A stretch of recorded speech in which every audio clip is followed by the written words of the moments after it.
The words stung like ice water to the face. "We're using your medical school fund for Marcus. Harvard Medical just accepted him early admission." My brother's face remained carefully neutral while my parents beamed with unmistakable pride. I'm Daniel Kaplan, 21, and this is the story of how my parents' decision to sacrifice my future for my brother's greater potential backfired in ways none of us could have imagined. Growing up in our Jewish academic family, success had always been defined in extremely narrow terms. Straight A's weren't achievements, they were expectations. Academic awards weren't celebrations, they were confirmations of the natural order. My brother Marcus and I were just 13 months apart, unwilling competitors in our parents' unspoken Olympics of achievement. Marcus was the golden child, valedictorian, published research at 17, perfect NCAT scores, destined to become the renowned surgeon our father had always wanted to be before settling for a career in hospital administration. I was different. Good grades, but not exceptional. Captain of the robotics team, which my mother dismissively called those little toys. A fascination with musical instruments that my father called a distraction from real studies.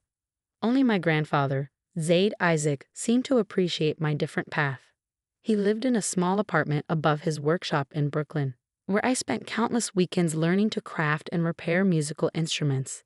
His gnarled hands would guide mine over violin bodies and piano actions, teaching me to hear what others couldn't. "Different fingers make different music," he would say in his thick accent, blue eyes twinkling behind wire-rimmed glasses. "Not everyone is meant to be a surgeon. Some must create the music that heals in other ways." The medical school fund had been growing since my bar mitzvah. Every gift, every summer job paycheck, every scholarship award carefully deposited and grown to nearly $95,000. Not enough for the full ride at an elite medical school, but enough for a solid start.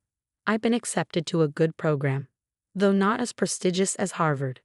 Then came my parents' announcement over our weekly Shabbat dinner. "Daniel," my mother began, "we need to discuss something important." My father straightened his yarmulke, a nervous habit I recognized from previous difficult conversations. "Marcus has been accepted to Harvard Medical School." I nodded, unsurprised. The sun rises in the east, taxes are inevitable, and Marcus gets into Harvard. These were simply facts of life. "But there's a financial issue," my mother continued, folding her hands precisely on the tablecloth. "Even with his scholarship, the expenses are substantial. The prestige of Harvard opens doors that other schools simply can't." The cold understanding settled over me. "You're taking my medical school fund." "We're reallocating family resources," my father corrected, using his administrator voice. "Your program is more affordable, and you can supplement with loans. Marcus needs this advantage now. And I don't." The question hung in the air, answered by uncomfortable silence. My mother reached across the table, not quite touching my hand. "Daniel, be practical. Marcus has potential to become a groundbreaking surgeon. Your interests are more diversified." The words landed like carefully placed surgical cuts. Diversified. Not focused. Not exceptional. Not worth the investment. "Have you told Zade about this?" I asked, knowing my grandfather would be furious. My parents exchanged glances. "Your grandfather is from a different generation," my father said diplomatically. "He wouldn't understand how these opportunities work. It's better not to worry him." Later that night, Marcus knocked on my bedroom door. "Danny, I just heard. I didn't ask them to do this. I can turn down Harvard." "Don't be stupid," I cut him off. "We both know you're going to Harvard. We both know you'll be brilliant. Go cure cancer or whatever." He lingered in the doorway. "I'll pay you back, every penny, once I'm established." I almost laughed at his earnestness. "Sure, Dr. Kaplan. Whatever helps you sleep at night." The next morning, I took the subway to Brooklyn, to Zade's workshop. The familiar smells of wood polish, rosin, and coffee enveloped me as I entered. Zade was at his workbench, delicately adjusting a cello bridge. "Ah, Daniel," he said without looking up. "Right on time. Hand me that small file." I did as instructed, watching as he made a microscopic adjustment to the bridge. "How did you know I was coming?" "When else would you come but when your heart is troubled?" He set down his tools and looked at me fully. "Tell me." So I did. About Harvard. About Marcus. About my vanished medical school fund. About being diversified instead of focused. Zade listened silently, his weathered face unreadable. When I finished, he walked to an old safe in the corner of his workshop. From it, he withdrew a worn leather portfolio. Your parents, he said in Yiddish, see only what they expect to see. They look at Marcus and see a reflection of their ambitions. They look at you and see only what doesn't match their template. He handed me the portfolio. This is for you, but not yet. Keep it safe. Open it after I'm gone, not before. Zade, don't talk like that. You're not going anywhere. He smiled, patting my cheek. Everyone goes somewhere eventually, Daniel. The trick is knowing what to leave behind. I couldn't know then how prophetic those words would be, or the secrets my grandfather had kept hidden for decades. The next few months passed in a flurry of adjustments. I withdrew from my medical school program without the fund, even that was financially out of reach. Instead, I took a job at a music shop in the city while enrolling in night classes at a local community college. My parents acted as if this was the natural order of things. This is more appropriate for your level of commitment, my mother said when I showed her my revised plans, the word appropriate carrying layers of disappointment. Marcus left for Harvard orientation in July. The family hosted an elaborate send-off party, with relatives flying in from as far as California and Israel. I spent most of it helping Zade tune the baby grand piano in my parents' living room. Listen to this, Zade murmured, playing a simple melody. The piano sounds good, yes, but listen beneath the notes. I closed my eyes, focusing on the vibrations. There's a resonance that wasn't there before. Yes, his eyes lit up. Not everyone would hear that. You have the ear, Daniel, and the hands. It was a small moment of validation in a summer that offered few others. 2 weeks later, my phone rang at 3 a.m. Zade had suffered a massive heart attack in his workshop. By the time I reached the hospital, he was gone. The funeral was held at our synagogue, the same place where I'd had my bar mitzvah, where Marcus had been celebrated for every academic achievement. I stood silently through the service, feeling the weight of the leather portfolio Zade had given me, now stored in my apartment. 3 days after the funeral, the family gathered at the office of Mr. Goldstein, Zade's lawyer for over 40 years. Before we begin, Mr. Goldstein said, adjusting his glasses, Isaac left very specific instructions about how this meeting should proceed. My father nodded impatiently. My parents had been speculating about Zade's modest estate for days, assuming his workshop and tools would be donated to a trade school. First, Mr. Goldstein continued, we'll watch a video Mr. Kaplan recorded 6 months ago. The screen on the wall flickered to life, and there was Zade, sitting in his workshop among his beloved instruments. He looked directly into the camera and began to speak, not in his typical Yiddish accented English, but in crisp, perfect diction that I'd never heard from him before. My dear family, he said, I have some things to tell you about who I really am and why I've spent the last 50 years pretending to be a simple instrument maker who doesn't understand modern business. The room fell silent as they continued. For those who knew me only as Isaac Kaplan, immigrant craftsman, this may come as a surprise. Before coming to America, I was Isaac Kaplan, concert pianist and composer in Vienna, and later, chief acoustical engineer for Strauss Instruments, once Europe's premier manufacturer of fine pianos and orchestral strings. Gasps filled the lawyer's office. My mother's hand flew to her mouth. My father sat up straighter, suddenly alert. I came to America in 1971, not as a refugee seeking a better life as you were told, but as part of a carefully arranged transfer of proprietary acoustical designs and manufacturing techniques. The patents I developed formed the foundation for several major American instrument manufacturers, generating considerable wealth that I chose to keep private for reasons that will soon become clear. My father's face had paled. All those years of dismissing music as a hobby, and his own father had been a pioneer in acoustic engineering. I maintained my simple craftsman persona because I wanted to see how my family would develop naturally, without being influenced by wealth or prestige. I watched my son raise his grandsons, making choices that revealed his true character and values. Zade's image leaned forward slightly, his eyes intense.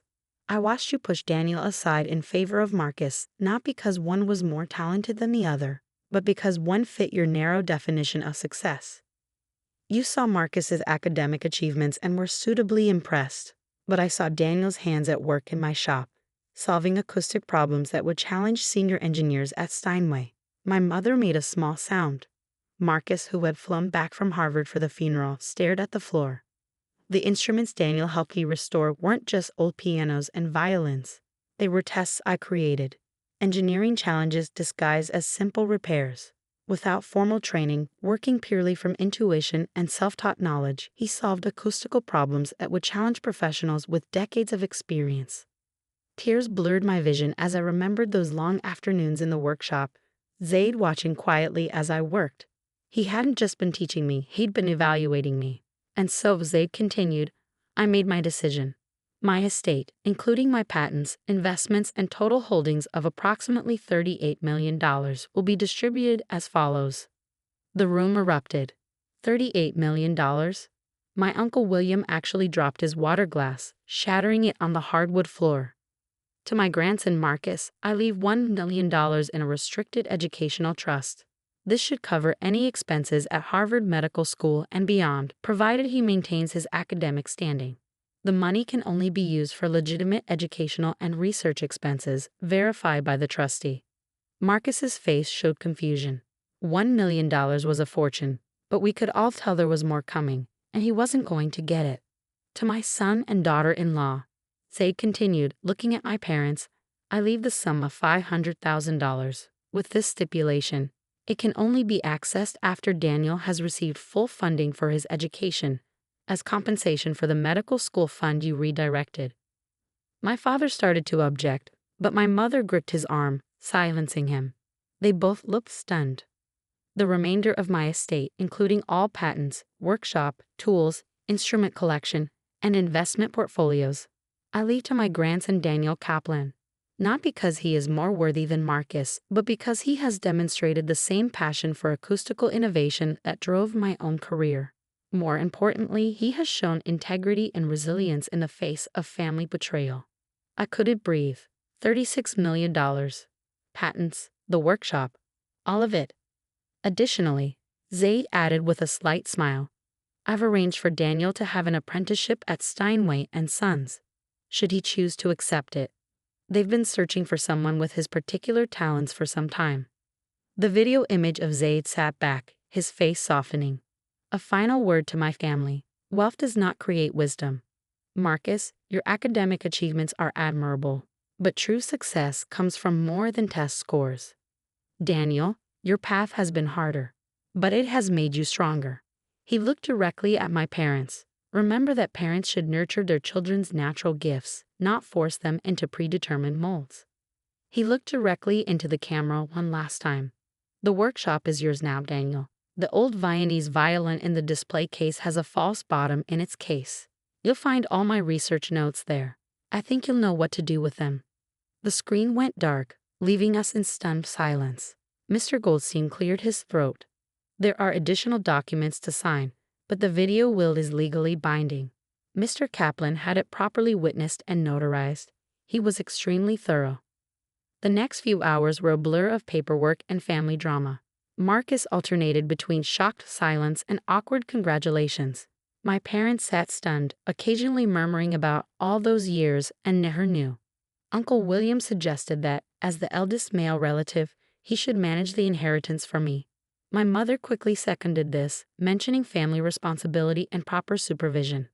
I let Mr. Goldstein handle these suggestions. As Zade's chosen executor, he had clear instructions about attempts to contest or manipulate the will. That evening, I went to the workshop, my workshop now. The Viennese violin case opened easily, its false bottom revealing decades of notebooks filled with Zade's elegant handwriting, acoustic formulas, resonance calculations, material sciences, innovation after innovation he had kept hidden all these years.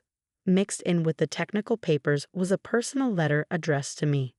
My dearest Daniel, by now you know who I really was. I'm sorry for the deception, but I needed to see you work without the pressure of my reputation. Your mind works like mine, hearing patterns others miss, finding solutions in unexpected places. The night your parents took your medical school fund, I almost revealed everything. But I knew that money alone wouldn't solve the real problem. You needed time to find your strength, to prove to yourself what I already knew, that success doesn't always follow the expected path. The patents and acoustic technologies in these notebooks are valuable, but the real treasure is your own potential. Don't let anyone define that potential for you. Not your parents, not society, not even me. All my love. Zade. P.S. Check the old Bissendorfer piano in the corner. I think you'll find it's not quite as ordinary as it appears. 6 months have passed since that day in the lawyer's office. I'm now studying acoustical engineering at Juilliard, after their admissions board received a very interesting recommendation from the former chief engineer of Strauss Instruments. The patents Zade left me have already generated enough licensing revenue to fund a scholarship program for musicians from disadvantaged backgrounds. Marcus is still at Harvard, doing well enough to maintain his educational trust. Our relationship has actually improved now that we're no longer competing for the same resources or parental approval. He called last week to ask my advice about a medical device he's designing to help surgeons with fine motor control, a bridge between our worlds. My parents are slowly coming to terms with everything, both their mistakes and their assumptions about success. Dad actually asked to hear my latest acoustic design project, and Mom hasn't mentioned more practical careers in months. The Bissendorfer piano in Zade's workshop turned out to contain a revolutionary acoustic amplification system he'd been quietly developing, one that preserves the natural timbre of stringed instruments while projecting sound more efficiently than traditional methods. The music industry went crazy when I published his research, with multiple companies now competing to develop it. I'm overseeing the teams, ensuring my grandfather's final innovation is properly realized. But my favorite moments are still in the workshop, surrounded by instruments and possibilities, just like when Zade was alive. Sometimes when I'm deep in problem-solving mode, I swear I can hear his voice. Different fingers make different music. Last week, a young girl from the neighborhood stopped by the workshop, curious about the sounds coming from inside. She reminded me of myself at that age, drawn to music but unsure if she belonged in that world. I smiled and waved her in just as Zade had done for me years ago. "Would you like to learn how instruments really sing?" I asked. Her eyes lit up as she nodded eagerly. "Well," I said, opening a violin case, "let me tell you a story about my grandfather."